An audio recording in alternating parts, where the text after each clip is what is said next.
តើយើងធ្លាប់កត់សម្គាល់កំហឹងដែរឬទេមនុស្សដែលមានសុខភាពផ្លូវចិត្តល្អគឺជាមនុស្សដែលមានសុខភាពផ្លូវកាយល្អផ្ទុយទៅវិញមនុស្សដែលមានសុខភាពផ្លូវចិត្តមិនល្អក៏ជាមនុស្សដែលមានសុខភាពផ្លូវកាយមិនល្អដែរហើយគេនឹងមិនដោយឲ្យរាងកាយរបស់គេទ្រុឌទ្រោមចុះខ្សោយនិងមានជំងឺផ្សេងសុខភាពផ្លូវកាយនិងសុខភាពផ្លូវចិត្តមិនល្អមកពីមានជំងឺក្នុងចិត្តដូចជាមានកំហឹងច្រើនខូចចិត្តឆេវឆាវខឹងក្រោធជាពិសេសមនុស្សដែលមានចរិតមានអ្នករឹងរូសចូលចិត្តយកឈ្នះចាញ់មិនចេះស្ដាប់ហេតុផលមិនចេះរុះរាយរាក់ទាក់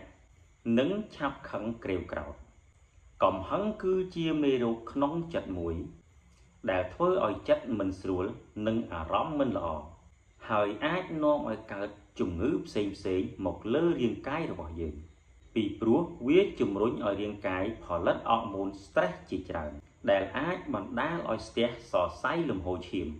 ទន្ទឹមនឹងនោះវាក៏បង្កើនល្បឿនចង្វាក់បេះដូង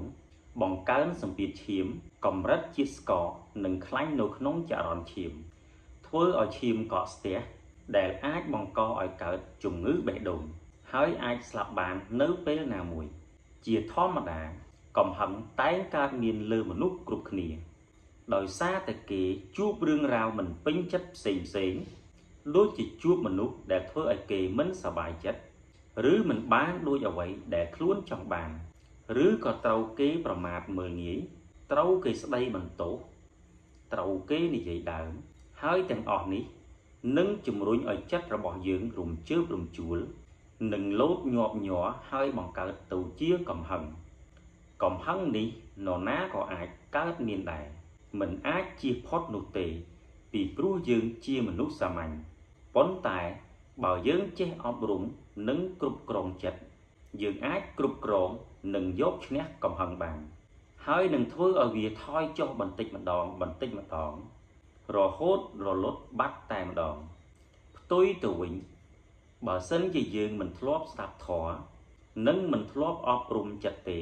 ហើយធ្វើតាមតែអារម្មណ៍នៅពេលមានកំហឹងនោះនឹងបង្កឲ្យមានអន្តរាយផ្សេងកើតឡើងជាក់ជាមិនខានកំហឹងតែងគុំទុកក្នុងចិត្តនៅពេលវាមានកម្លាំងគ្រប់គ្រាន់វានឹងបញ្ជាចេញពីក្នុងចិត្តទៅតាមរយៈការគិតអាក្រក់ការគិតរកវិធីធ្វើបាបខ្លួនឬអ្នកដទៃ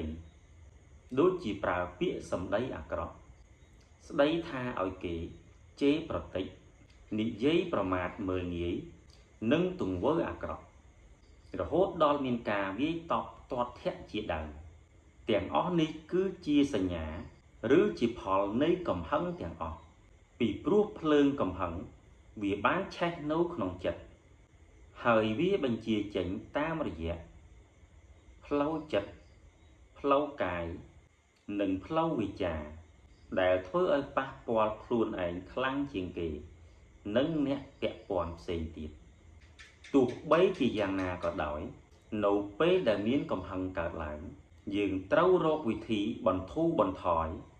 ទប់ស្កាត់គ្រប់គ្រងនិងបំបត្តិកំហឹងនោះឲ្យចេញពីក្នុងចិត្តឲ្យបានលឿនតាមដែលអាចធ្វើទៅបានដោយអនុវត្តតាមវិធីសាស្ត្រផ្សេងដែលយើងអាចធ្វើបានជារួមកំហឹងនាំមកនៅអន្តរាយដល់ខ្លួនឯងនិងអ្នកដទៃដូចជាការធ្វើបាបខ្លួនការសម្លាប់ខ្លួននិងការប្រើអំពើហិង្សាផ្សេងជាដើមផ្ទុយទៅវិញបើសិនជាយើងចេះយកវិធីសាស្ត្រណាមួយដើម្បីគ្រប់គ្រងកំហឹងនិងបន្ធូរបន្ថយកំហឹងនោះយើងនឹងអាចរំសាយបញ្ឈប់និងបំបត្តិកំហឹងពីក្នុងចិត្តបានហើយធ្វើឲ្យចិត្តយើងត្រជាក់ដែលនឹងនាំមកនូវសេចក្តីសុខដល់ខ្លួនឯងនិងគ្រួសារ